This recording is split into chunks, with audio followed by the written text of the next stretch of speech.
Every empire has its expiration date. Rome fell to barbarians. The British Empire crumbled under the weight of 2 world wars. The Soviet Union imploded from internal contradictions. But what happens when an economic superpower doesn't collapse in dramatic fashion, but instead quietly deteriorates from within? Germany, Europe's industrial heart, its largest economy, its supposed anchor of stability, is experiencing exactly this kind of silent collapse, and almost no one is paying attention. I'm James Whitfield from Faultline Economics. While others chase headlines, we examine the systems that actually shape history, geography, demographics, and economic fundamentals. Today, we're analyzing Germany's structural crisis. This is strategic clarity in a complex world. Germany isn't facing one crisis. It's facing 5 simultaneous structural breakdowns that are feeding off each other in a vicious cycle. Energy dependency shattered, demographics imploding, industry fleeing, political system fragmenting, and its role as Europe's leader evaporating. Each of these would be manageable alone. Together, they represent an existential threat, not just to Germany, but to the entire European project. Let me paint you the picture. In 2021, Germany was the undisputed economic engine of Europe, accounting for nearly a quarter of the EU's total GDP. Its manufacturing prowess was legendary, from precision machinery to luxury automobiles. Made in Germany was synonymous with quality. Today, that engine is sputtering, and the reverberations are being felt from Warsaw to Madrid. Germany made a devil's bargain that's now come due. For decades, its industrial competitiveness was built on one critical foundation: cheap Russian gas. This wasn't an accident, it was deliberate policy. The philosophy of Wandel durch Handel, change through trade, assumed economic interdependence would guarantee peace. By February 2022, 55% of Germany's natural gas came from Russia. Then Putin invaded Ukraine, and that pipeline of prosperity was severed overnight. The numbers are staggering. Industrial electricity prices in Germany now stand at 0.195 euros per kilowatt hour. That's 381% higher than in the United States, and 349% higher than in China. Think about that. Every German factory pays nearly 4 times more for electricity than its American competitor. In energy-intensive industries like chemicals and steel, that's not a disadvantage, it's a death sentence. But here's where it gets worse. Germany's response to Fukushima in 2011 was to phase out nuclear power entirely. The last plant closed in April 2023. They replaced stable, carbon-free nuclear baseload with intermittent renewables, and ironically, more dependence on Russian gas as the bridge fuel. When that bridge burned, Germany was forced into a frantic scramble for liquefied natural gas from America, building 5 floating terminals in record time. They've simply traded one dependency for another, at triple the cost. While energy is Germany's acute crisis, demographics represent its chronic disease and its terminal. The numbers are almost incomprehensible. Germany's fertility rate sits at 1.62 children per woman, far below the 2.1 needed for population replacement. This has been true for decades, creating an inverted population pyramid that's about to tip over. Here's the cliff edge. In 2029, 1.4 million Germans born in 1964 will retire. They'll be replaced by just 736,000 new workers from the 2009 birth cohort. That's a net loss of 670,000 workers in a single year.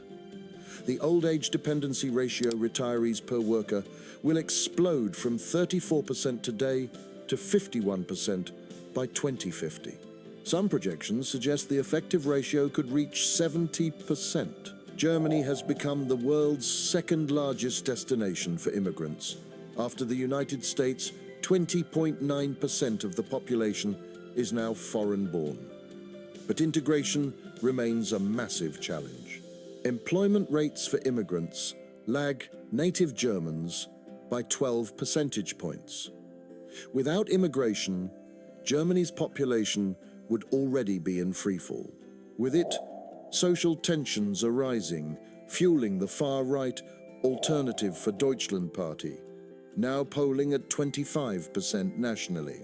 The combination of expensive energy and scarce labor is triggering something unthinkable: German deindustrialization. A 2024 survey revealed that 51% of large German industrial firms are either actively moving production abroad or considering it. Investment in the chemical sector, the backbone of German industry, has collapsed by 90% since 2018. BASF, the chemical giant, is building a $10 billion complex in China, not Germany. Volkswagen is pivoting investments to America. The message is clear. Germany is no longer competitive for energy-intensive manufacturing. The IMF estimates that permanently higher energy costs could reduce Germany's potential output by 1.25% of GDP. That's roughly $50 billion in lost wealth every year, forever. If you're enjoying this analysis, subscribe to Faultline Economics for more deep dives like this. But the real threat isn't just expensive energy, it's China. The student has become the master. China now dominates electric vehicle production with 47% market share domestically, while German automakers struggle to break 24% even in Europe. Chinese EVs already hold 11% of the European market and are rapidly gaining ground. Germany's most important industry is under direct assault from a state-subsidized Chinese industrial complex that plays by entirely different rules. When nations face existential challenges, they need decisive leadership. Germany has the opposite. The recent collapse of the Traffic Light Coalition in November 2024 over budget disputes has left the country with a weak minority government. Elections scheduled for February 2025 offer little hope for stability. The traditional center, the CDU and SPD that governed Germany for decades, is fracturing. Combined, they can barely muster 50% support. Meanwhile, the far-right AfD has surged to 25% nationally and dominates eastern Germany with nearly 40% support in some regions. All mainstream parties refuse to coalition with the AfD, creating a mathematical impossibility. How do you form a stable government when a quarter of the electorate is effectively excluded from power? This isn't just political drama. It's preventing Germany from addressing its crises. Pension reform, impossible. Infrastructure investment, blocked by the constitutional debt brake. Energy transition acceleration, no consensus. Immigration reform, political suicide. Germany is paralyzed at the exact moment it needs to transform.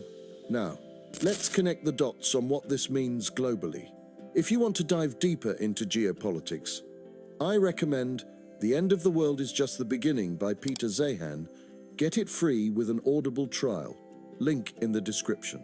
But all of this hinges on one deciding factor: Germany's role as European leader.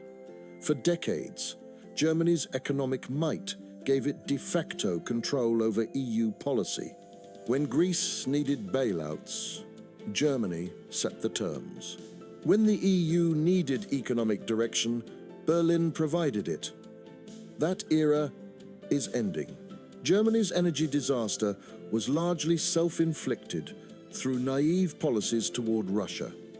Eastern European nations, who warned about Russian imperialism for years, now view Germany with contempt. Southern Europeans still resent German-imposed austerity. Northern Europeans question German economic competence. Who leads Europe when Germany can't even lead itself? Here's my strategic question for you. With Germany weakening and no clear European successor, which power, internal or external, is most likely to fill the leadership vacuum? Drop your analysis in the comments I read, every strategic insight you share. The broader implications are staggering. A weak Germany means a weak Europe. A weak Europe means a multipolar world where American power is stretched thinner and authoritarian states grow bolder. Germany's industrial decline reduces global manufacturing capacity precisely when supply chain resilience matters most. Its demographic collapse previews what awaits Japan, Italy, South Korea, all aging societies with sub-replacement fertility. Speaking of demographic challenges, we explored Japan's population crisis in detail in our previous analysis. Check it out via the card on screen to see the parallels. So where does this lead? By 2050, institutional projections paint a sobering picture. The OECD projects German GDP per capita growth could slow to just 0.27% annually, essentially stagnation. The IMF sees potential growth below 0.7% for the foreseeable future. Goldman Sachs, despite ranking Germany among the world's 5 largest economies through 2050, acknowledges this reflects slower relative decline, not strength. 3 scenarios emerge. Best case. Germany uses these crises to catalyze fundamental reforms, emerging as a green technology superpower. Worst case. Complete political paralysis leads to industrial collapse and European fragmentation. Most likely, managed decline, a slow Japanification, where Germany remains wealthy but stagnant, gradually ceding leadership and dynamism. The evidence points overwhelmingly toward managed decline. Germany possesses too much accumulated wealth and institutional strength for dramatic collapse, but lacks the political capacity for revolutionary reform. It will slowly recede from industrial leadership, transitioning into comfortable but uninspiring stagnation. Germany's silent collapse isn't dramatic, no burning buildings or breadlines. It's the quiet shutdown of factories, the gradual departure of young talent, the slow erosion of political consensus. It's a superpower, aging out of relevance, while its leaders argue about debt breaks and its companies relocate to Asia. The future isn't written, but the blueprint is there for those who know how to read it. This is more than Germany's crisis, it's a preview of the developed world's future. The same forces crushing Germany: energy disruption, demographic decline, Chinese competition, political fragmentation, are coming for every advanced economy. Germany is simply first to experience their full combined force. How it responds or fails to respond will define not just European but global trajectories for decades. If this kind of strategic analysis helps you understand our complex world, subscribe to help us create more content like this.